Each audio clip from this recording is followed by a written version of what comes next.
Hello everyone, this is Deepa. Welcome to Qutrix. कल हमने यहाँ पे कवर करे थे 2024 यूटेट पेपर फर्स्ट का सीडीपी सब्जेक्ट, यानी 30 क्वेश्चंस कल हमने कवर करे थे 2024 पीवाईक्यूज। और आज हम 2022 पीवाईक्यूज में फिर से सीडीपी सब्जेक्ट को यहाँ पे उसके 30 क्वेश्चंस लेके आए हैं यूटेट पेपर फर्स्ट के। सो स्टार्ट करते हैं। आज का हमारा पहला क्वेश्चन है, किस विधि में व्यक्ति समस्या समाधान के लिए सभी विकल्पों को नहीं ढूंढता है, अपितु केवल उन्हीं विकल्पों का चयन करता है और समस्या का समाधान करने की कोशिश करता है जो उसे संगत प्रतीत होते हैं। In which method a person does not find all the options for problem solving, but he only selects those options and try to solve the problem which he finds appropriate. Option यहाँ पे दिए हैं, स्वतः शोध अन्वेषण, यादृच्छिक अन्वेषण विधि, साधन साध्य विश्लेषण, पश्चगामी अन्वेषण। आंसर है हमारा ह्यूरिस्टिक यानी स्वतः शोध अन्वेषण। ये जो ह्यूरिस्टिक मेथड है इसको इंट्रोड्यूस किया था Henry Edward Armstrong. Henry Edward Armstrong ने ह्यूरिस्टिक मेथड यानी कि स्वतः शोध अन्वेषण विधि को इंट्रोड्यूस करा था। और इसमें क्या होता है, बच्चा जो है उसका रोल होता है डिस्कवरर, यानी कि वो अपनी प्रॉब्लम्स का सल्यूशन खुद ढूंढ रहा होता है। तो यहाँ पे आंसर है ह्यूरिस्टिक मेथड। नेक्स्ट क्वेश्चन है, यहाँ पे column A column B match करना है। ग्रामर का मतलब होता है एक भाषा में निहित नियम, यानी कि B. Option B is correct here.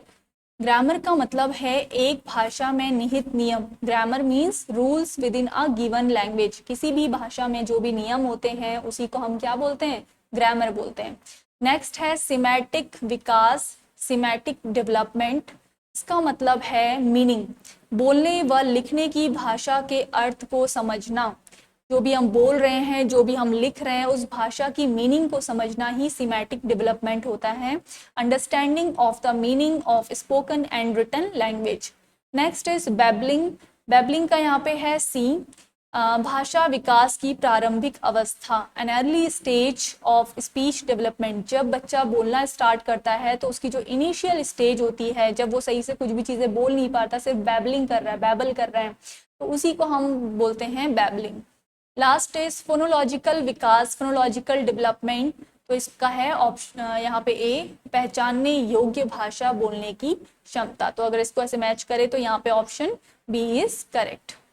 Next question है, शिक्षण अधिगम प्रक्रिया को प्रभावित करने वाले मनोवैज्ञानिक कारक हैं। The psychological factors affecting the teaching learning process are motivation, students का मोटिवेशन या सुंदर कक्षा कक्ष, रुचि एवं विद्यार्थियों में अभिक्षमता, विद्यालय की आधारभूत संरचना। Option C is correct here. सी में क्या है, विद्यार्थियों में अभिप्रेरणा। अगर किसी चीज को सीखना है तो मेन फैक्टर जो प्ले कर रहा है, मेन जो रोल प्ले कर रहा है, वो फैक्टर मोटिवेशन भी होता है। अगर मोटिवेशन है तभी जाके हम लर्निंग को और स्ट्रॉन्ग कर सकते हैं। तो विद्यार्थियों में अभिप्रेरणा यानी motivation of student is correct here. और सुंदर कक्षा कक्ष, जरूर हम ये नहीं बोल सकते कि क्लासरूम को ब्यूटीफुल बनाने के बाद ही लर्निंग बेस्ट हो सकती है, तो हमें अप्रोप्रिएट आंसर देना है यहाँ पे। रुचि एवं विद्यार्थियों में अभिक्षमता, इंटरेस्ट भी एक ऐसा फैक्टर है जो बहुत इंपॉर्टेंट रोल प्ले करता है लर्निंग को स्ट्रॉन्ग करने के लिए। लास्ट इज विद्यालय की आधारभूत संरचना, तो वो बेस्ट नहीं है, तो यहाँ पे ऑप्शन सी इज करेक्ट। विशेष आवश्यकता वाले बच्चों के लिए शिक्षण अधिगम सामग्री होनी चाहिए। Teaching learning material for children with special needs should be. आपको प्रीवियस जो क्लास थी उसमें मैंने एक क्वेश्चन आया था CWSN की फुल फॉर्म, और वो फुल फॉर्म आपको लर्न रखनी है। वो फुल फॉर्म क्या थी, चिल्ड्रन विथ स्पेशल नीड्स। यहाँ पे लिखा है चिल्ड्रन विथ स्पेशल नीड्स। और यहाँ पे टीचिंग लर्निंग मटेरियल, इसका एब्रिविएशन होता है TLM, टीचिंग लर्निंग मटेरियल। तो जो CWSN यानी चिल्ड्रन विद स्पेशल नीड्स वाले बच्चे हैं, उनको किस टाइप के TLM की नीड होती है, तो उनको किस टाइप के TLM की नीड होती है। Option B is correct here, multi sensory. Multi sensory मतलब एक से ज़्यादा सेंसेस यूज़ करके चीज़ों को सिखाना, उनके एक्सपीरियंस को डेवलप करना, लर्निंग स्ट्रॉन्ग बनाना, जिसमें विजुअल वाली चीज़ें हो, यानी जो दिखा के चीज़ें पढ़ाई जाए, या फिर सुना के यानी ऑडिटरी वाली, या टैक्टाइल यानी टच करके। तो इस तरह से मल्टी सेंसरी अप्रोच को अपना कर हम यहाँ पे चिल्ड्रन विद स्पेशल नीड्स वाले बच्चों की केयर कर सकते हैं, उनकी लर्निंग बना सकते हैं। नेक्स्ट, जब एक विद्यार्थी उस व्यवहार को निष्पादित करना सीखता है जो सकारात्मक परिणाम देता है, और उस व्यवहार को करने से बचता है जिससे उसे नकारात्मक परिणाम मिले। यह उदाहरण है, when a student learns to perform behaviours that produce positive outcome and to avoid behaviour that yields negative outcome, this is an example of. यानी कि अगर किसी से पॉजिटिव रिजल्ट मिल रहा है तो उसको बच्चा करने की कोशिश करेगा। अगर किसी ऐसी एक्टिविटी से, किसी उसके बिहेवियर से उसको नेगेटिव आउटकम मिलेगा तो उसको बच्चा अवॉइड करेगा। ये किसका एग्जाम्पल है? ये है ऑपरेंट कंडीशनिंग, क्रिया प्रसूत अनुबंधन का एग्जाम्पल है ये। और इसी को हम और क्या बोलते हैं? ऑपरेंट कंडीशनिंग को इंस्ट्रूमेंटल कंडीशनिंग। ऑपरेंट कंडीशनिंग का ही दूसरा टर्म है इंस्ट्रूमेंटल कंडीशनिंग, और ये इंट्रोड्यूस करा था स्किनर ने, जिसमें कि एक अच्छे रिजल्ट से बच्चे को, मतलब अगर कोई अच्छा उसको आउटकम मिल रहा है तो बच्चा उस बिहेवियर को आगे बढ़ाएगा, अदरवाइज अगर कोई उसको नेगेटिव आउटकम मिला है तो उसको वो अवॉइड करेगा। Operant conditioning. नेक्स्ट है, आप किस परिस्थिति में विद्यार्थियों को सतत पुनर्बलन देंगे? In which situation will you give continuous reinforcement to student? पूर्व व्यवहार को स्थापित करने के लिए, नए व्यवहार को स्थापित करने के लिए, नए व्यवहार को बनाए रखने के लिए, and B and C both. तो यहाँ पे for establishing a new behaviour, कोई भी नया व्यवहार जब इस्टेब्लिश करना हो, उसको स्थापित करना हो, तो उसी टाइम पे हमें सतत पुनर्बलन देना चाहिए, यानी कॉन्टिन्यूस रीइंफोर्समेंट उस टाइम पे हमें देना चाहिए। यानी कि किसी भी बिहेवियर को स्टार्ट करने के इनिशियल स्टेज में ही हम रीइंफोर्समेंट देते हैं। तो ऐसा नहीं कि उसको बनाए रखने के लिए हम कंटिन्यू उसको करेंगे, नहीं, सिर्फ उसको स्थापित करने के लिए, नए व्यवहार को स्टैब्लिश करने के लिए हम उसको कॉन्टिन्यूस रीइंफोर्समेंट प्रोवाइड करेंगे। यदि आपने कभी किसी को अंधेरे कमरे में फ्लैश लाइट लहराते हुए देखा और उसके पीछे आपको रोशनी का पथ दिखाई दिया, तो आप विज्ञ है डैश स्मृति के संचालन से। If you have ever watched someone wave a flashlight in a dark room and perceived trails of light behind it, you are familiar with the operation of dash memory. तो यहाँ पे हमारी साइट, देखने की शक्ति यूज हो रही है, साइट यूज हो रही है। यहाँ पे हम सेंसरी मेमोरी की बात करेंगे। किसकी बात करेंगे? सेंसरी मेमोरी, संवेदी स्मृति। निम्नलिखित, नेक्स्ट क्वेश्चन है, निम्नलिखित में से अधिगम अक्षम बच्चे की कौन सी विशेषताएं हैं? Which of the following are the characteristics of a learning disabled child?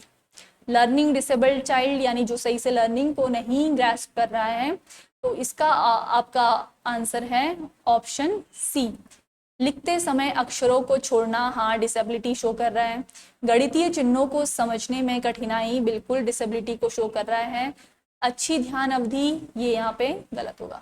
तो आंसर है omit words while writing and difficulty in understanding mathematical symbols. तो ये है option C is correct here. Next question, निम्नलिखित में से कौन विद्यालय में समावेशी वातावरण के विकास में सहायक होगा? विच of the following will help in the development of inclusive environment in school? Options हैं, सभी गतिविधियों में पूर्ण प्रतिभागिता सुनिश्चित करना, बाधा रहित वातावरण का सृजन, पाठ्यचर्या अनुकूलन एवं कक्षा कक्ष प्रबंधन, या फिर उपरोक्त सभी। डायरेक्ट यहाँ पे आप सारे ऑप्शंस को फिर से, सभी गतिविधियों में पूर्ण प्रतिभागिता सुनिश्चित करना, बिल्कुल इंक्लूसिव एजुकेशन जो मतलब है यहाँ पे किसी development of inclusive environment in school, तो इसका मतलब है सारी जितनी एक्टिविटीज हो रही हैं उसमें full participation, ensure full participation in all activities. दूसरा, बाधा रहित वातावरण का सृजन यानी creation of barrier free environment, तो ये भी सही है कि कोई बाधा ना हो। पाठ्यचर्या अनुकूलन एवं कक्षा कक्ष प्रबंधन, तो ये भी आपका बिल्कुल सही है, तो ऑप्शन डी इज करेक्ट। निम्नलिखित में से कौन सा कथन समावेशित शिक्षा की अवधारणा को अभिव्यक्त करता है? विच of the following statements express the concept of inclusive education? तो इसमें कौन सा ऑप्शन यहाँ पे हम देखते हैं, यहाँ पे सभी बच्चे एक साथ सीखते हैं, बिल्कुल सही है। All children learn together, inclusive education में सारे ही बच्चे साथ में सीखते हैं। नेक्स्ट है क्षमताओं के स्थान पर अक्षमताओं पर अधिक ध्यान, ये तो बिल्कुल ही गलत है कि ऐसा नहीं हो सकता कि हम उनकी एबिलिटीज के स्थान पे हम उनकी डिसेबिलिटीज पे ज़्यादा फोकस कर रहे हैं, तो ये यहाँ पे रॉन्ग। व्यक्तिगत सीखने के तरीके पर ध्यान, individual difference, individual learning style, हमें पता होनी चाहिए कि हर एक बच्चे की अपनी कैपेसिटी है, उस पर हमें फोकस करना चाहिए बच्चे का। समता पूर्वक सभी विद्यार्थियों की आवश्यकताओं का सम्मान, बिल्कुल सही है, तो यहाँ पे first, third and fourth, option C is correct. ठीक है, नेक्स्ट क्वेश्चन पे चलते हैं। 11, NEP 2020 केंद्रित करती है। NEP 2020 फोकसेस ऑन रचनात्मक आकलन पर आधारित प्रगति कार्ड पर, योगात्मक आकलन पर आधारित प्रगति कार्ड पर, व्यापक आकलन पर आधारित प्रगति कार्ड पर, या 360 डिग्री समग्र प्रगति कार्ड पर। तो यहाँ पे option D is correct, 360 degree holistic progress card. Holistic progress card का एब्रिविएशन है HPC, होलिस्टिक प्रोग्रेस कार्ड। तो यहाँ पे NEP 2020 जो फोकस करती है वो ओवरऑल डेवलपमेंट पे करती है, होलिस्टिक डेवलपमेंट पे बात करती है बच्चे की। तो आपको आंसर सेलेक्ट करना है 360 डिग्री HPC। नेक्स्ट क्वेश्चन है, निम्नलिखित में से आकलन का कौन सा तरीका शिक्षक को न केवल प्रत्येक बच्चे के सीखने में गैप को समझने अपितु स्वयं के शिक्षण अधिगम को बच्चों की आवश्यकताओं एवं सीखने के तरीके के अनुसार समीक्षा करने, संशोधित व चिंतन करने में सहायता करता है? Which of the following way of assessment help teachers not only to understand the learning gaps of each child but also to reflect, review and modify their teaching learning as per the need and learning styles of students? यहाँ पे आपको mainly, हाँ वैसे भी तीन चीज़ें पढ़ते हैं यहाँ पे, assessment of learning, assessment as learning and assessment for learning. अधिगम का आकलन, अधिगम के रूप में आकलन, अधिगम के लिए आकलन, ये तीन कॉन्सेप्ट्स आपको पढ़ने हैं यहाँ पे। तो इसमें अगर कोई स्टूडेंट अपने आप अपनी चीज़ों को रिफ्लेक्ट मोड पे लाके अपनी चीज़ों को खुद वो सीख रहा है, खुद अपनी चीज़ों को आंक रहा है, असेसमेंट खुद कर रहा है, तो उस टाइम पे आप टिक करोगे अधिगम के रूप में आकलन। ठीक है, जिसमें बच्चा खुद चीज़ों को एसेस कर रहा है। अगर कोई स्टूडेंट उसको इम्प्रूव करने में हेल्प कर रहा है, यहाँ पे सॉरी, अगर कोई टीचर उसको इम्प्रूव करने में, बच्चे को इम्प्रूव करने में हेल्प कर रहा है, टीचर समझने की कोशिश कर रहा है कि बच्चे के आगे बढ़ने में क्या क्या चीज़ें काम आ सकती हैं, या फिर उसके जितना भी सीखने में गैप हुआ है उसको कैसे इम्प्रूव करें, तो अगर टीचर ऐसे जो भी एक्टिविटीज़ परफॉर्म करेगा उसको हम बोलेंगे अधिगम के लिए आकलन। Option C is correct. और यहाँ पे असेसमेंट ऑफ लर्निंग यानी अधिगम का आकलन हम किसको बोलेंगे? जैसे मान लो कोई भी एक चैप्टर कंप्लीट हो गया, कोई भी एक यूनिट कंप्लीट हो गई, उसके इवेल्युएट करने में जो भी एक्टिविटी करी गई, यानी चीज़ों को कंप्लीट, टॉपिक्स को कंप्लीट होने के बाद किया हुआ आकलन, उसको हम किसमें पढ़ेंगे? असेसमेंट ऑफ लर्निंग यानी अधिगम का आकलन। तो यहाँ पे बात करी गई है टीचर की कि वो समझने की कोशिश कर रहा है कि किस तरह से लर्निंग गैप को वो सही करे, इम्प्रूव करे। तो इसमें क्या ऑप्शन होगा? अधिगम के लिए आकलन, assessment for learning. Next question है, रक्षा अपने सभी काम निर्धारित समय में पूरे करती है। वह नियमित रूप से पढ़ाई करती है क्योंकि वह डॉक्टर बनना चाहती है। रक्षा completes all her work in due time. She studies regularly because she wants to be a doctor. She is. तो यहाँ पे मोटिवेशन के हम दो टाइप पढ़ते हैं। मोटिवेशन यानी अभिप्रेरणा, मोटिवेशन को हम बोलेंगे अभिप्रेरणा। हिंदी में भी लिख रही हैं, हिंदी में लिखा जा रहा है अभिप्रेरणा। तो मोटिवेशन के आप लोग यहाँ पे दो टाइप्स को पढ़ेंगे। एक हम बोलते हैं इंट्रिंसिक मोटिवेशन और एक को हम बोलेंगे एक्सट्रिंसिक मोटिवेशन, आंतरिक अभिप्रेरणा, और ये है बाह्य अभिप्रेरणा। अगर कोई बच्चा इंटरनली मोटिवेटेड है कि उसको ये काम इसीलिए करना है क्योंकि वो चाहता है, वो कुछ करना चाहता है, तो उसको हम बोलेंगे इंट्रिंसिक मोटिवेशन। लेकिन अगर मान लो उसको बाहर से मोटिवेशन दिया जा रहा है कि तुम इस काम को कंप्लीट करो, उसके बदले तुम्हें ये दिया जाएगा, तो ये कौन सा मोटिवेशन हो गया? Extrinsic motivation. यहाँ पे बोला है रक्षा अपना काम टाइम से कंप्लीट करती है, पूरा प्रॉपर पढ़ाई करती है क्योंकि वह डॉक्टर बनना चाहती है, यानी उसकी जो डिजायर है वो क्या बनने की है? डॉक्टर बनने की। इसका मतलब है ऑप्शन ए इज करेक्ट, क्योंकि वो इंट्रिंसिकली मोटिवेटेड है, आंतरिक रूप से अभिप्रेरित है। तो यहाँ पे ऑप्शन ए करेक्ट हो जाएगा। क्वेश्चन नंबर 14, कोई विद्यार्थी विद्यालय में कितना अभिप्रेरित है यह जानने के लिए आप किस तकनीक का सरलता से प्रयोग कर सकते हैं? Which technique can you use easily to know that how much a child is motivated in school? कितना वो मोटिवेट है स्कूल में, इसके लिए आप कौन सी टेक्निक यूज करेंगे?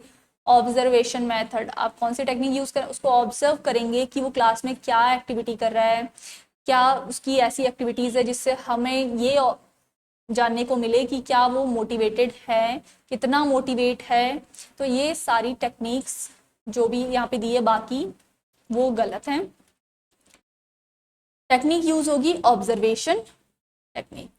मैस्लो के अनुसार एक स्थिति जिसमें व्यक्ति अपनी पूर्ण क्षमता तक पहुंच जाता है उसको क्या कहते हैं? According to Maslow, a state in which people reach their fullest potential is called. Last वाली जो उसका स्टेप्स में 5 स्टेप्स में बात करी थी कि जो ह्यूमन है वो ह्यूमंस जो होते हैं वो मोटिवेट होते हैं 5 सेट्स ऑफ नीड। उन्होंने 5 सेट्स ऑफ नीड्स की बात करी थी अपनी नीड वाली थ्योरी पे, और जिसमें जो 5th नंबर वाली थी नीड, लास्ट वाली, वो थी सेल्फ एक्चुअलाइजेशन, आत्मसिद्धि, जिसमें उस व्यक्ति को वो व्यक्ति अपनी पूर्ण क्षमता तक पहुंच जाता है। सबसे फर्स्ट वाली जो स्टेज थी फिजियोलॉजिकल नीड्स, जिसमें कि बच्चा, जिसमें कोई भी ह्यूमन बीइंग, उसको बेसिक नीड्स की जरूरत होती है, हंगर, थ्रस्ट, ये स्लीप, इसके अलावा और भी बहुत सारी चीज़ें जो उसको ज़रूरत है, बेसिक नीड्स है, वो आ जाएंगी फिजियोलॉजिकल नीड्स में। उसके बाद है सेफ्टी नीड्स, यानी कि अब उसको प्रोटेक्शन, यानी जितनी भी चीज़ें हैं एम्प्लॉयमेंट वगैरह, किस तरह से अपने आप को सेफ रखा जाए, तो वो सेफ्टी नीड्स में आएगा। जैसे ही सेफ्टी नीड्स फुलफिल हो जाएगी उसकी ये वाली डिज़ायर, फिर आ जाएगा उसमें लव एंड बिलोंगिंग्स, अब उसको रिलेशनशिप बनाना, ये सारी चीज़ें जैसे फिर फुलफिल हो जाएंगी, फिर सेल्फ स्टीम यानी रिस्पेक्ट देना लेना, ये सारी चीजें वो समझेगा। और लास्ट वाली जो स्टेज है सेल्फ एक्चुअलाइजेशन यानी आत्मसिद्धि, जिसमें कि वो अपनी फुलेस्ट पोटेंशियल को जान जाता है। यदि किसी बच्चे में प्रशिक्षण के बाद किसी ज्ञान या कौशल को प्राप्त करने की क्षमता है तो यह दर्शाता है उसकी। If a child has a capacity to acquire some specific knowledge और skill after training then this indicates his. तो जब उसमें ऐसी बच्चे में अगर कोई भी प्रशिक्षण के बाद अगर उसके पास कोई ज्ञान या कौशल करने की क्षमता है तो इसको हम बोलते हैं अभिक्षमता, aptitude. Next question, statement first दिया है संवेग के विकास को परिपक्वता तथा अधिगम दोनों ही प्रभावित करते हैं, और स्टेटमेंट सेकंड दिया है ये दोनों प्रक्रियाएं एक दूसरे पर निर्भर करती हैं तथा परस्पर संबंधित हैं। बिल्कुल सही है। तो यहाँ पे ऑप्शन सी इज करेक्ट कि जो मैच्योरेशन है, जो यानी कि परिपक्वता है, और जो लर्निंग है, दोनों एक दूसरे को अफेक्ट करते हैं इमोशंस डेवलपमेंट में, दोनों इमोशन के डेवलपमेंट को अफेक्ट करते हैं। और साथ साथ में ये दोनों ही चीज़ें मैच्योरेशन और लर्निंग एक दूसरे पे डिपेंडेंट भी होते हैं, एक दूसरे से रिलेटेड है, दोनों ही चीज़ें ये सही दी गई है यहाँ पे। नेक्स्ट क्वेश्चन, क्वेश्चन नंबर 18, निम्नलिखित में से कौन सा प्रश्न बच्चों की अवधारणात्मक समझ के परीक्षण हेतु सबसे उपयुक्त है? Which of the following question will be most appropriate for testing the conceptual understanding of student? तो यहाँ पे हमें वो वाला आंसर सेलेक्ट करना होता है जिसमें कि कोई स्पेसिफिक वर्ड्स का यूज ना करके आंसर दिया, मतलब उसमें थोड़ा सा इलेबोरेट करा जाए। तो जैसे अगर हम फर्स्ट बोले भारत की राजधानी क्या है, तो एक वर्ड में आंसर है। 9 ग्रहों के नाम बताइए, पूरा स्पेसिफिक उसका आंसर है। किसे राष्ट्रपिता कहा जाता है, तो 1 वर्ड आंसर है। तो यहाँ पे option C is correct. Why plants in desert have thorns, रेगिस्तान में पौधों के कांटे क्यों होते हैं, ये उसकी कॉन्सेप्चुअल अंडरस्टैंडिंग को दर्शाएगा। 19, निम्नलिखित में से आप किस बच्चे को सृजनात्मक कहेंगे? Out of the following to which child will you say creative, कौन से को आप सृजना क्रिएटिव बच्चा बोलोगे? जो नए विचारों को प्रस्तुत कर रहा है, जो नई वस्तुएं बनाता है, जो अपने कार्य में नवीनता और मौलिकता का प्रदर्शन करता है, उपरोक्त सभी। तो आंसर होगा उपरोक्त सभी, ऑल ऑफ द अबव। ये सारी चीजें जो करता है वो क्रिएटिव में हम उसको लेकर आएंगे। क्वेश्चन नंबर 20, 6 से 8 वर्ग के 6 से 8 तक के बच्चों के विकासात्मक कार्य हैं। Developmental task of children age 6 to 8 years are. 2 शब्द बोलना सीखना, बिल्कुल नहीं। 6 से 8 तक जो ईयर के बच्चे हैं उसमें जो डेवलपमेंट का फंक्शन होगा, डेवलपमेंट टास्क, 2 शब्द बोलना तो नहीं होगा। सरल खेलों के लिए शारीरिक कौशल को सीखना, यानी लर्न फिजिकल स्किल्स और सिंपल गेम्स। पढ़ने, गणना करने एवं लिखने के मूलभूत कौशलों का विकास, develops basic skills in reading, calculating and writing. तो ये दोनों यहाँ पे करेक्ट हैं, option C is correct here. Next question, Reena एक प्रतिभावान छात्रा है। बुद्धि परीक्षण के आधार पर उसे मेधावी कहा जा सकता है, किंतु वह सदैव महसूस करती है कि उसकी कक्षा नीरस है। एक शिक्षक के रूप में आप रीना की कैसी सहायता कर सकते हैं? Reena is a talented girl on the basis of intelligence testing. She can be said brilliant, but she always feels that her class is boring. How can you help Reena as a teacher? कैसे आप help कर सकते हैं उसको? क्या सामान्य शिक्षण विधि द्वारा पढ़ाकर? बिल्कुल नहीं। जब उसमें खुद ही उसको बोरियत फील हो रही है तो ये भी हम नहीं कर सकते। कक्षा का मॉनिटर बनाकर? नहीं। उसको अधिक गृह कार्य देकर? नहीं। ऑप्शन बी, उच्च स्तरीय कौशल विकास हेतु रोचक शिक्षण विधि का प्रयोग करके, इंटरेस्टिंग बनाना है उसके लिए क्लास को। तो यहाँ पे option B is correct. Next है क्वेश्चन नंबर 22, विद्यार्थियों में टीम भावना के विकास में निम्नलिखित में से किस प्रकार का वातावरण सहायक होगा? Which of the following environment will help in the development of team spirit among students? तो जब भी हम टीम स्पिरिट की बात करेंगे, टीम भावना की बात करेंगे, तो सहयोग सबसे पहले आता है, cooperative. Option B is correct. कक्षा शिक्षण के दौरान निम्नलिखित में से कौन सी चीज सुनिश्चित की जानी चाहिए? During classroom teaching which of the following should be ensured? Digital TLM का यूज करना, ऐसे नेसेसरी नहीं है कि हम डिजिटल टीएलएम ही यूज करें। आईसीटी का अधिकतम उपयोग, व्यक्तिगत भिन्नता के अनुरूप शिक्षण व्याख्यान विधि, व्यक्तिगत विभिन्नता, इंडिविजुअल डिफरेंस पे काम करना एज नेसेसरी। सबसे जो मोस्ट इंपॉर्टेंट है वो है इंडिविजुअल डिफरेंस। ठीक है। नेक्स्ट 24, निम्नलिखित में से कौन संवेगात्मक बुद्धि की विशेषताएं हैं? Which of the following are the traits of emotional intelligence? Emotional intelligence, high IQ but unstable, उच्च IQ लेकिन अस्थिर, गलत।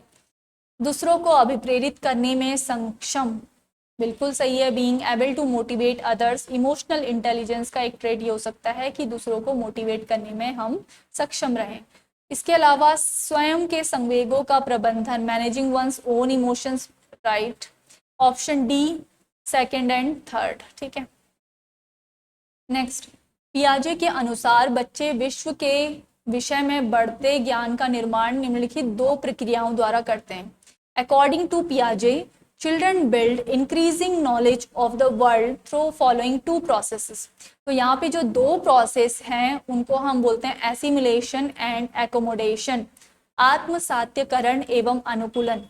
अगर मैं एसिमिलेशन की बात करती हूँ, एसिमिलेशन की बात करूँ यानी आत्मसातीकरण की मैं बात करूँ, तो इसका मतलब होता है कि जैसे बच्चे में कोई भी प्रीवियस नॉलेज है और साथ साथ में वो प्रीवियस नॉलेज को न्यू नॉलेज से मिलाकर भी पढ़ता है, यानी कि न्यू नॉलेज को ग्रैस्प करने के लिए उसको प्रीवियस नॉलेज में चेंजेस लाने की जरूरत नहीं है। समझ में आई बात?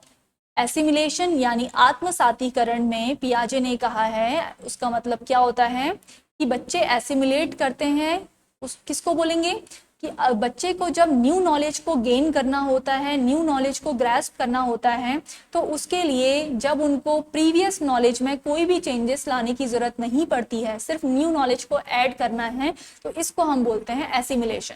लेकिन वही अगर मैं बात करूं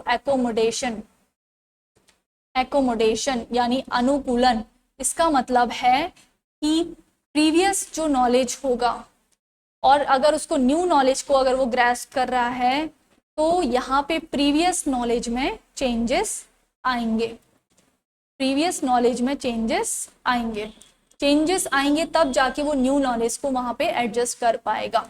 तो ये डिफरेंस है दोनों कॉन्सेप्ट में। एसिमिलेशन का मतलब है नई नॉलेज को लेने के लिए पुरानी नॉलेज में कोई भी चेंजेस ना लाना, डायरेक्टली वो ऐड होना। लेकिन एकोमोडेशन का मतलब है कि नए नॉलेज को गेन करने के लिए, उसको एडजस्ट करने के लिए प्रीवियस नॉलेज में भी चेंजेस लेकर आना। तो ये जो दो कॉन्सेप्ट है याद लर्न रखिएगा। Option A is correct. छोटे बच्चों में स्वयं के दृष्टिकोण को दूसरों से भिन्न करने में असमर्थता क्यों कहा जाता है? The inability of young children to distinguish their own perspective from that of others is called egocentrism. इसको हम बोलते हैं अहम केंद्रिता, ईगोसेंट्रिज्म। जीन पियाजे ने जो 4 स्टेजेस दी थी, उसकी जो प्री